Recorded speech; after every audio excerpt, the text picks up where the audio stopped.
الإظهار ما هو الإظهار لغة؟ واصطلاحا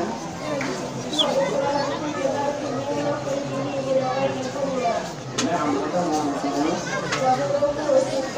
وما هي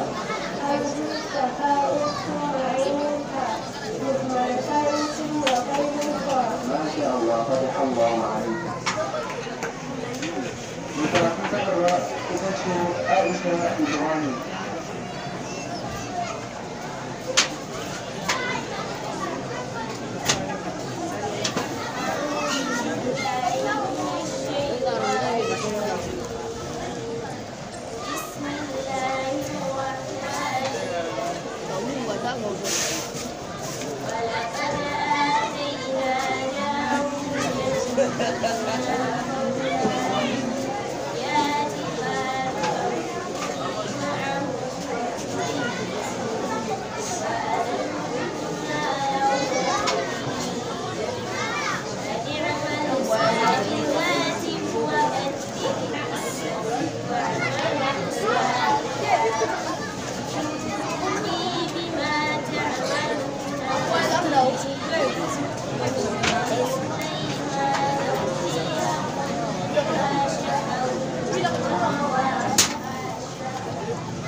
الخاصة ما هو الإدغام لغة؟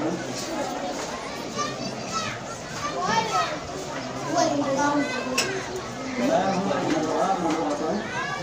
وإدخال شيء في شيء واصطلاحا وإدخال حرف الساكن في حرف متحرك بحيث استقرار حرف وكم حروفه وحروفه ستة وما هي؟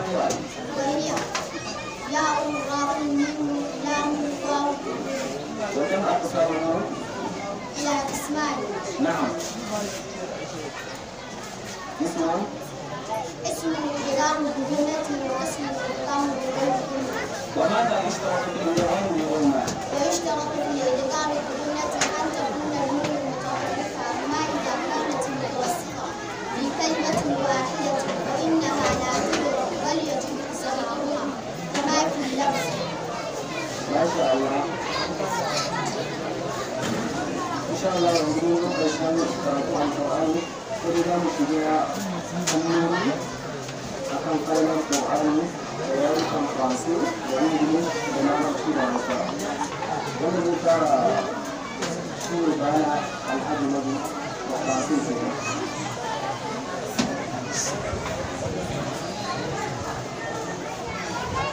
الرحيم الحمد لله القائل إن هذا القرآن يهدي للتي هي أقوى ويبشر المؤمنون الذين يعملون الصالحات أن لهم أجرا كبيرا والقائل الذين آتيناهم الكتاب يتلونه حق تلاوته أولئك يؤمنون به ومن يكفر به فأولئك هم الخاسرون والقائل ولقد يسرنا القرآن للذكر فهل من مدكر وأني أشهد أن لا إله إلا الله وحده لا شريك له في علاه وأشهد أن محمدا عبده ورسوله اختصه الله برسالته واصطفاه صلى الله عليه وسلم وآله وصحبه وكل من اقتفى أثره واتبع هداه إلى يوم الدين أما بعد السلام عليكم ورحمة الله وبركاته. Chers frères et sœurs en islam, chers parents et enseignants, chers autorités de l'arrondissement de Darak, je transmets mes sincères salutations à tout le monde. C'est avec une joie considérable et remarquable que je me tiens devant vous pour parler du Coran. Tout d'abord, quand on est petit, alors c'est une grande chance pour nous, auquel Dieu le Tout-Puissant nous a accordé. C'est donc une occasion qui s'est présentée. Il faut donc absolument saisir. Cependant, il faut prendre les dispositions en place pour voir les atouts de ces derniers. On doit absolument transformer les obstacles en potentiel, car les problèmes financiers ont existé et ils existeront. Donc, décomplexons-nous, sinon nous serons abattus psychologiquement et moralement. Ainsi, un savant affirme que le savoir, c'est le pouvoir.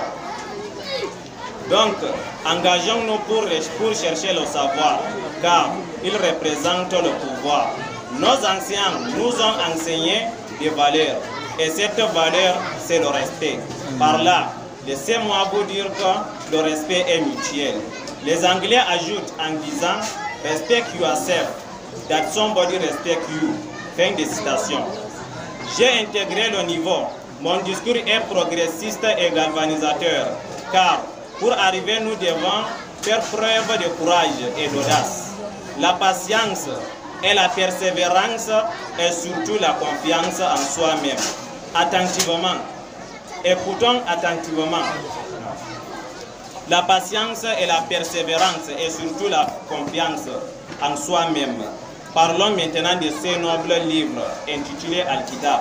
Écoutons attentivement, c'est quoi le Coran? Le Coran, c'est un esprit, parce qu'il donne la vie du cœur.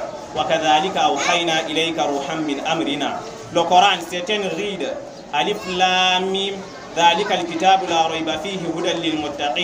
le Coran, c'est une lumière. Ya ayyuhan nas qad ja'akum burhanun min rabbikum wa anzalna ilaykum nuran mubina. Le Coran, c'est une guérison. Ya ayyuhan nas qad ja'akum maw'izatun min rabbikum wa shifa'un lima fi sudur. Le Coran, c'est une miséricorde. hudan wa rahmatan lil mu'minin. Le Coran, c'est un livre béni. Kitabun anzalnahu ilayka mubarakun liyadabbaru ayatihi wa liyatadhakkara ulul albab. Le Coran, c'est un livre noble. Innahu la Qur'anun karim. Le Coran, c'est un livre puissant. Innal ladhina kafaru bidhikri lamma ja'ahum wa innahu la kitabun aziz. Le Coran, c'est un livre plein de sagesse. Alif lam ra tilka ayatul kitabil hakim. Le Coran, c'est un livre parfait. Alif lam mim dhalika al-kitab la rayba fi. Le Coran, c'est un livre incomparable. Allah nazzala ahsana al-hadith. Le Coran, c'est un livre inattaquable. La ya'tihi al-batil min bayni yadayhi wa la min khalfi. Le Coran, c'est un livre inépuisable. Bal huwa Qur'anun majid. Alors, lire et fais lire le meilleur des livres, et tu seras parmi les meilleurs des gens. Lis et médite et rapproche-toi du livre d'Allah, et tu seras parmi les proches d'Allah. Plus nous lisons le Coran, plus nous remplissons nos cœurs avec le bonheur, la réussite et la sérénité. Le prophète, cet homme qui a marqué l'histoire du monde, ces derniers des prophètes et des envoyés.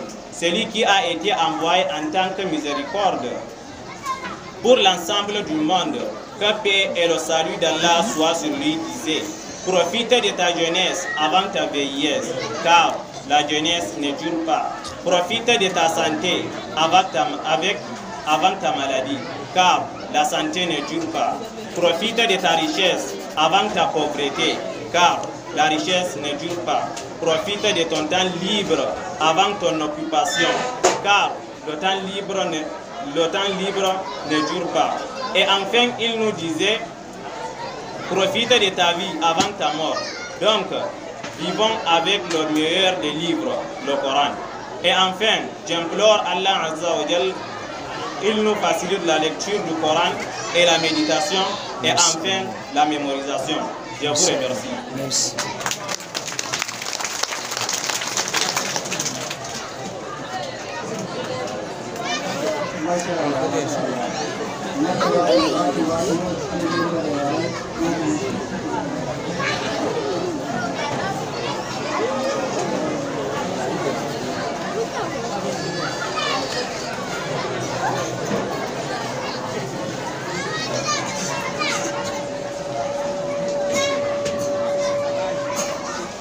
أعوذ بالله من الشيطان الرجيم. بسم الله والصلاة والسلام على رسول الله وبعد. السلام عليكم ورحمة الله وبركاته. The Quran, which also is recited in Arabic recitation, also spelled Quran and Quran, that is K-O-R-A-N, the sacred scripture of Islam. According to conventional Islamic belief, the Quran was revealed by the angel Jibreel to Prophet Muhammad sallallahu alaihi wasallam in the West Arabian cities of Mecca and Medina, beginning in 610 and ending in 632 CE. The word Quran, which occurs already within the Islamic scripture itself, that is in Surah Al-Qiyamah, chapter 75, verse 17, 18 and 19. Allah subhanahu wa ta'ala says, وَإِنَّا جَعَلْنَا جَمْعَهُ وَقُرْآنَهُ فَإِذَا قَرَأْنَاهُ فَاتَّبِعْ قُرْآنَهُ ثُمَّ إِنَّ عَلَيْنَا بَيَانَهُ. Is derived from the verb قَرَأَ, means to read and to recite. The Quran is subdivided into 114 chapters, like units called surahs. The miracle of the Quran, the miracles of the other prophets ended as their time passed. The miracle of the Quran will exist until doomsday. If the whole of mankind and jinn were together to produce the like of the Quran, they could not produce the like thereof, even if they are bought up with each other help. Allah subhanahu wa ta'ala says in Surah Al-Isra, chapter 17, verse 88.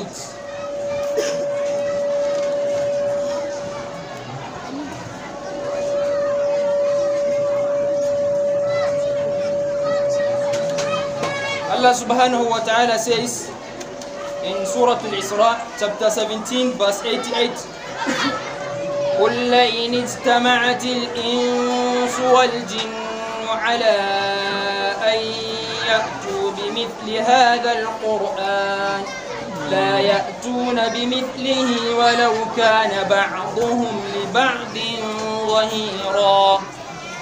As a matter of fact, nobody has been able and will be able to produce a single verse similar to the verses of the Quran in terms of style and eloquence.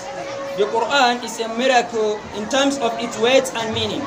As time gets older, the Quran gets younger. The realities it contains become apparently more brightly.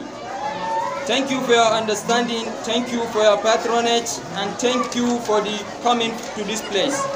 I thank you once again. I wish you a wonderful evening.